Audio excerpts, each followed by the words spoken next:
The gallery opening was exactly the kind of place Nova had zero business being at.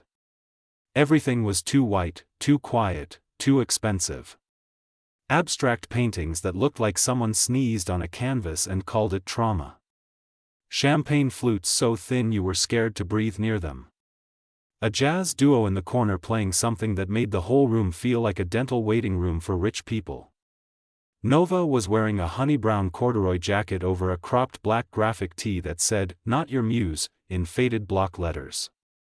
Baggy cargo trousers in dusty sage, cinched at the waist with a braided belt. Old-school caramel-colored Chelsea boots, slightly scuffed at the toe. Her locks were loose and long, a few pinned back carelessly with a butterfly clip that had a cracked wing. Her only jewelry was a thick silver thumb ring she had bought off a street vendor 2 years ago. She looked like someone who had walked into the wrong party and decided to own it anyway. Which was basically the truth. Her friend Priya had scored 2 tickets through some art collective she was part of and then bailed last minute because of a situationship emergency. Nova had come anyway because she refused to let a free gallery pass go to waste. She was staring at a painting that genuinely looked like a ketchup spill when she felt someone stop next to her. "It's supposed to be grief," the man said quietly. "At least that's what the placard says." Nova turned. He was tall in a way that was just a fact about him, not something he was performing. Dark-fitted turtleneck in charcoal gray. Tailored camel wool trousers that sat perfectly at his hips. Clean black Oxford shoes, no shine overdone, just maintained.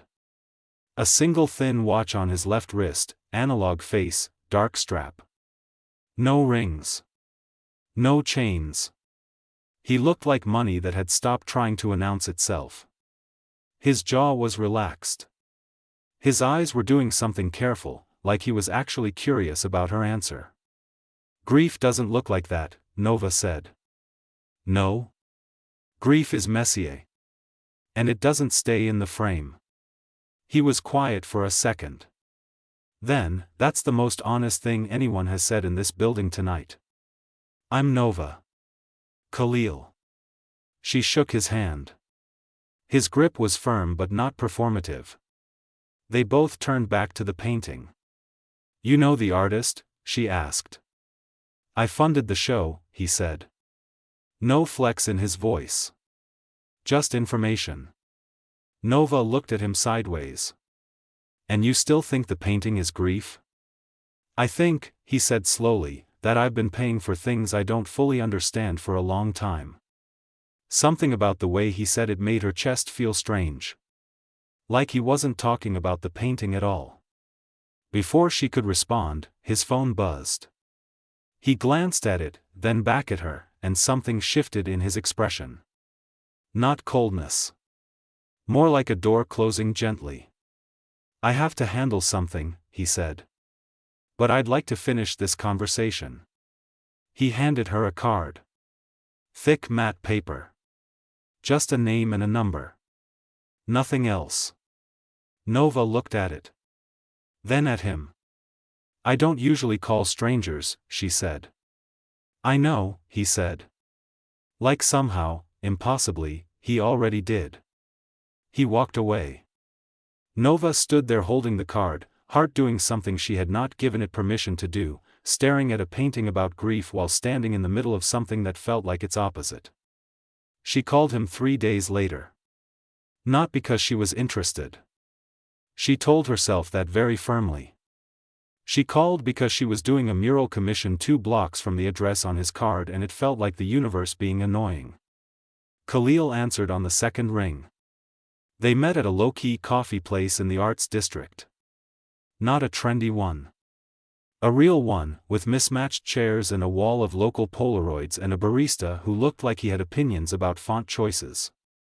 Nova showed up in a fitted burgundy-ribbed long-sleeve, high-waisted wide-leg jeans in washed-out indigo, and platform canvas sneakers in off-white. Her locks were pulled into a high puff with 2 loose ones framing her face. A small amber bead necklace. A paint stain on her left thumb she hadn't noticed until she sat down. Khalil was already there. Dark green overshirt, slightly open, over a white-fitted crewneck. Dark slim jeans. Same watch. He had a book face down on the table. She clocked the cover. Poetry. She did not say anything about it, but she filed it away. "You actually came," he said. "You sound surprised." "I am. A little." "Why'd you give me the card then?" He wrapped both hands around his mug. "Honestly? I don't know. I just didn't want that conversation to end." Nova sat with that. It was a simple thing to say, but it landed differently than simple. They talked for 2 hours. She told him about the mural work, how she had started painting in stairwells when she was 17 because her apartment was too small for her feelings. He laughed at that, and she liked his laugh, low and genuine, like it surprised even him. He told her he ran a private equity firm that invested in urban development. She asked him straight up if that was the kind of urban development that pushed people out of neighborhoods. He didn't flinch. "It was. When I was 26 and didn't know what I was doing with inherited capital and too much ambition. I've spent the last 4 years trying to course correct." "How's that going?" "Slowly," he said. "Expensively. Without a lot of applause." She respected that he didn't dress it up. "My ex used to say I cared too much about people who weren't in the room," Nova said. "Like the communities I was painting for."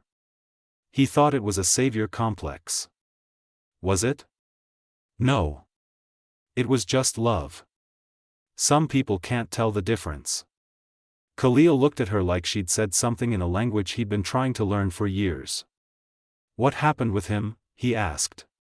"He sold a photo of one of my unfinished murals to a developer. Said it was an accident. The developer used it in a gentrification pitch deck for the exact neighborhood I was painting for." The table went quiet. "Nova. Yeah. That's not an accident." "I know." She looked out the window. The city moved past in layers, cabs and bikes and someone walking a dog the size of a couch. Normal world stuff. "Why are you telling me this?" she asked. Not suspicious. Just genuinely curious. "Because you asked me a real question," he said, "and I think you deserve real answers back." She looked at him. He held her gaze. No performance, no angle, just a man who seemed exhausted from pretending and had apparently decided to stop. Her phone buzzed. She glanced at it. Her manager, Priya, with 12 texts in a row. Nova frowned. "Everything okay?" Khalil asked. "I don't know," she said slowly, reading the messages.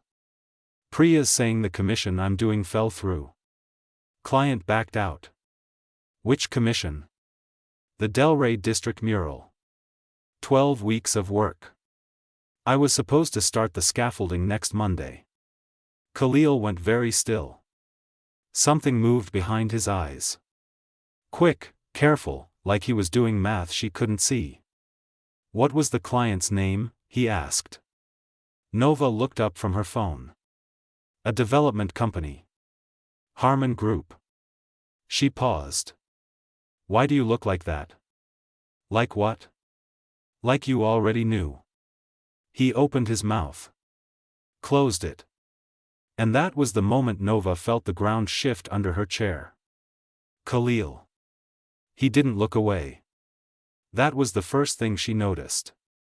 He didn't look away, which meant he wasn't going to lie. Which meant whatever came next was real. "I pulled the Harmon Group commission," he said. The coffee shop noise kept going. Chairs scraping. Steam from the espresso machine. Someone laughing at a table by the door. All of it felt far away. "Explain that to me," Nova said. Her voice was quiet but her jaw was tight. "Harmon Group is a subsidiary of a firm I'm in a deal with. I found out 2 days ago that they were using your mural commission as a soft PR cover for a rezoning push. Your art, your credibility in that community, was being used to make the displacement look culturally supported. And instead of telling me, she said slowly, you killed the commission. I killed the commission to stop the rezoning pitch from going forward. Without telling me. Yes. Nova pushed back from the table slightly. Not standing up. Just creating space to think. So you made a decision about my work, she said. My career. My 12 weeks. Without asking me. I know how that sounds. It sounds exactly like what it is. Nova, if I had told you first, you could have been dragged into the fallout. There are NDAs involved. Legal exposure. I was trying to protect. Don't. Her voice was sharp and low. Don't say you were protecting me like I'm a civilian in your business war. That was my art. My relationship with that neighborhood. You don't get to make that call. Khalil leaned forward. Elbows on the table. Voice dropping. You're right, he said.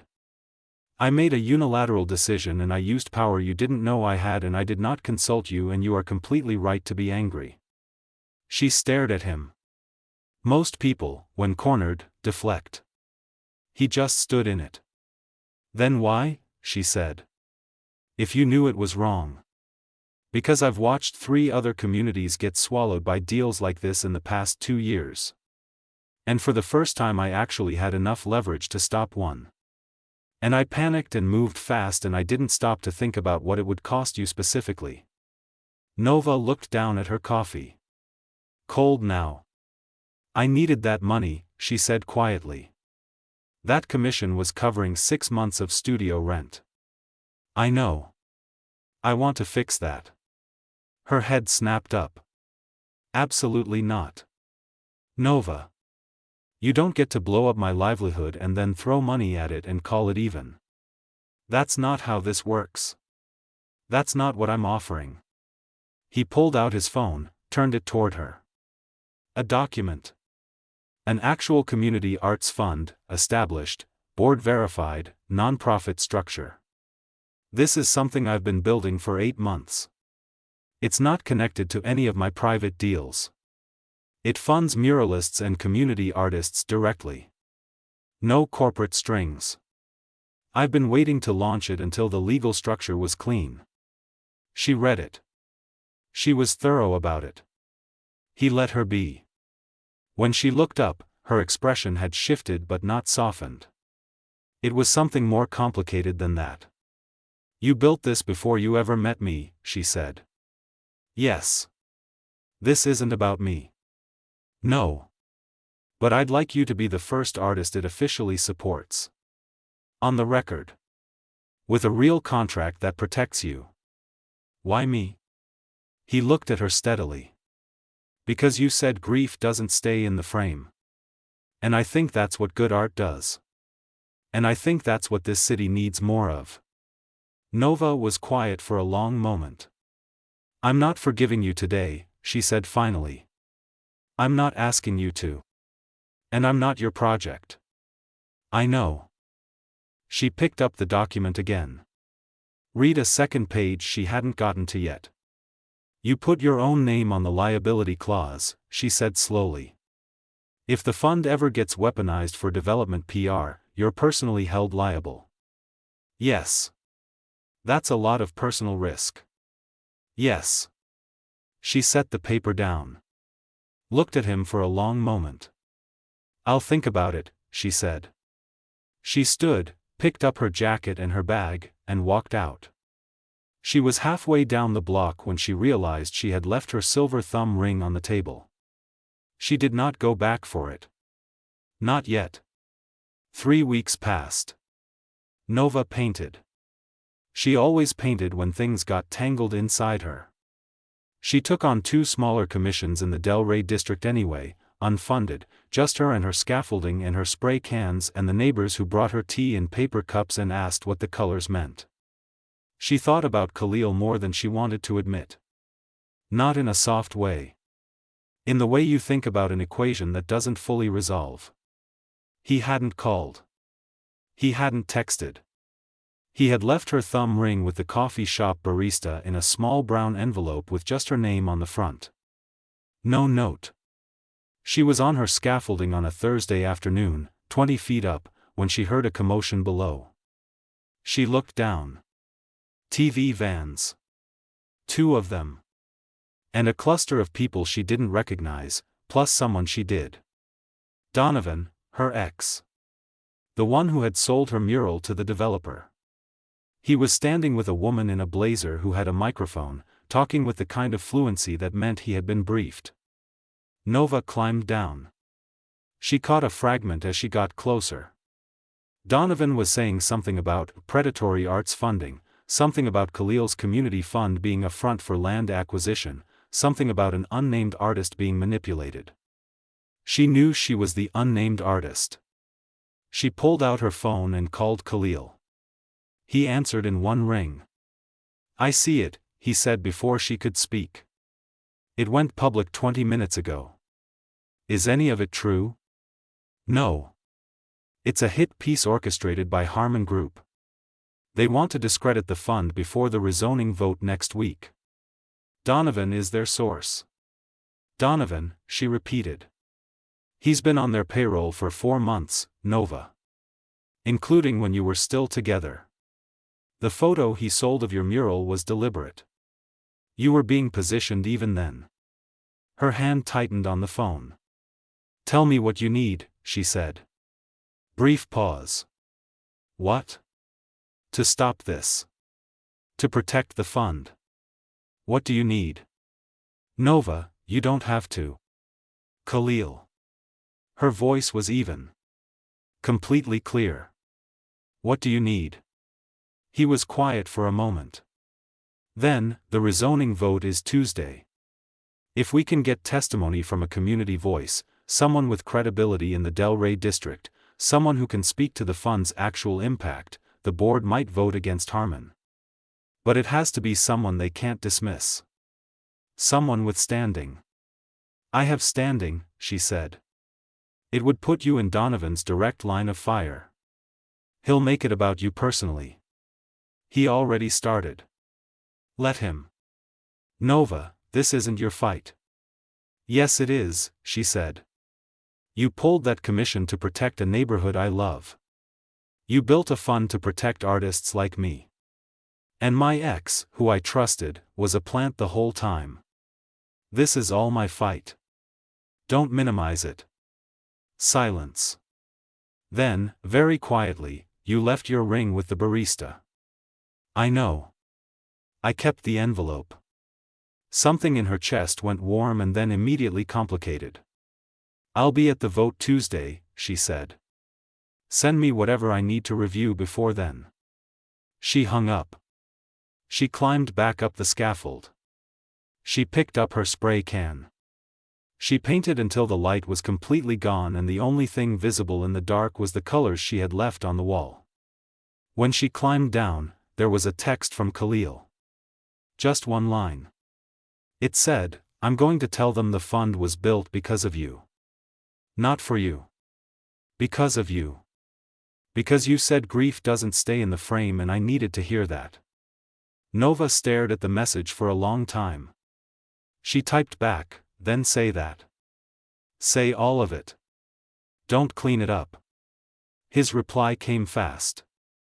"I never planned to." She put her phone in her pocket and walked home through the neighborhood, past the tea bringers and the murals and the residents who had watched her work for 3 weeks without asking for anything except her presence. Tuesday was 4 days away. She was going to burn every bridge Donovan had built with her name and she was going to do it out loud. The city council chamber smelled like old carpet and consequence. Nova wore a structured black blazer over a deep rust turtleneck, wide-leg black trousers, and the same scuffed caramel Chelsea boots from the night she met him. Her locks were fully down. The silver thumb ring was back on her hand. She had gone back to the coffee shop for it the morning of. Khalil sat 2 rows behind her. Charcoal suit, no tie, top button open. He looked like a man who had not slept but had made peace with that. When she walked in and their eyes met, he didn't smile. just nodded. Steady. The Harmon Group had a full legal team. Donovan was there too, sitting near their row. He looked at Nova when she walked in. She looked through him like he was a window to a room she didn't live in anymore. When her name was called, she walked to the podium. She didn't have notes. I'm Nova Reyes. I'm a muralist. I've painted in the Delray district for 3 years. I know the names of the kids who watch me work from their stoops. I know which corner store gives free coffee to the morning construction crew. I know this neighborhood because I chose it and it chose me back. The room was quiet. 6 months ago, my ex-partner sold images of my unfinished work to the Harmon Group. I didn't know it was deliberate until recently.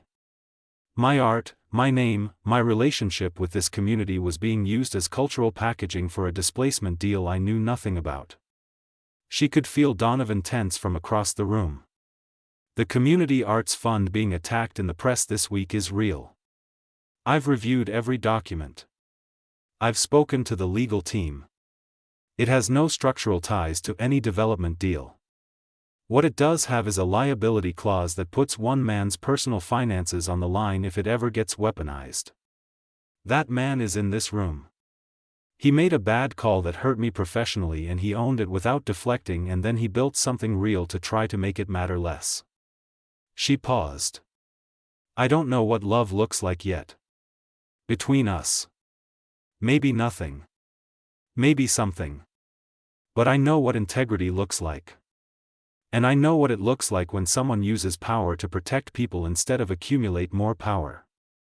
And I know the difference between a man who made a mistake and a corporation that made a plan. She stepped back from the podium. The vote was 4-1 against the rezoning. Afterward, in the marble hallway outside the chamber, Khalil found her near a window overlooking the city. She was leaning against the frame, jacket off, watching the street below. He stopped a few feet away. You didn't have to say all of that, he said. I know. You made yourself a target. I've always been one. At least now it's for something I actually chose. He was quiet. The city hummed below them. Your ring is back, he said softly. She looked down at her hand. Then at him. I went and got it the morning of, she said. I needed something that was mine. Something that didn't belong to anyone else's story. And it's mine. She met his eyes. Some things just are. He took one step closer. Not reaching. Not assuming. Just existing closer to her, like the distance had become optional and he was asking without words if she wanted to close it. She didn't move away. Outside, the Delray district kept going. The murals she hadn't finished yet were waiting on their walls. The neighborhood kids would be out by 4. The tea bringers would ask her tomorrow if she was okay and she would say yes and mean it differently than she had in a long time. She looked at Khalil. The weight in his jaw. The watch he never talked about. The poetry book he'd left face down on a table the first time they really talked. The man who had done something wrong and then done something true. I'm not a project, she said again. But softer this time. I know, he said. You're the reason there is a project.